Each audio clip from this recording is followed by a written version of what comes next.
ఒరులేమేమియనర్చిన నరవర అప్రియము తన మనంబునకగు తానురులకు నది చేయకునికి పరాయణము పరమధర్మ పదములకెల్లన్ అంటాడు భీష్ముడు భారతంలో.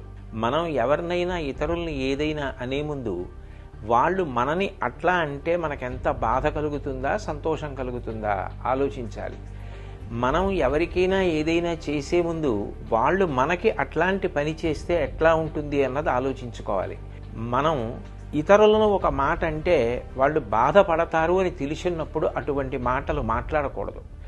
ఏ పని చేస్తే ఇతరులు బాధపడతారో అటువంటి పనులు అసలు చేయకూడదు. ధర్మాలలోకెల్లా పెద్ద ధర్మం అదే. కాబట్టి సంయమనం అన్నది పాటించాలి. 84 లక్షల జీవరాశులలో వాక్కు ఉన్నది మనుష్యుడికొక్కడే.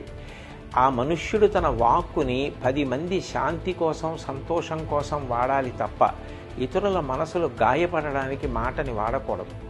ఈ విషయాలు దృష్టిలో పెట్టుకుని మనందరం కూడా సోషల్ మీడియాని సక్రమంగా వాడుకుందాం తప్ప ఇతరుల యొక్క మనసులు బాధపడేటట్టుగా ప్రత్యేకించి కుటుంబ సభ్యుల్ని మహిళలని ఉద్దేశించి అసభ్యకరమైన పోస్టులు పెట్టకుండా మనని మనం నియంత్రించుకొని సభ్యతా సంస్కారాల్ని చాటిచెప్పాలి.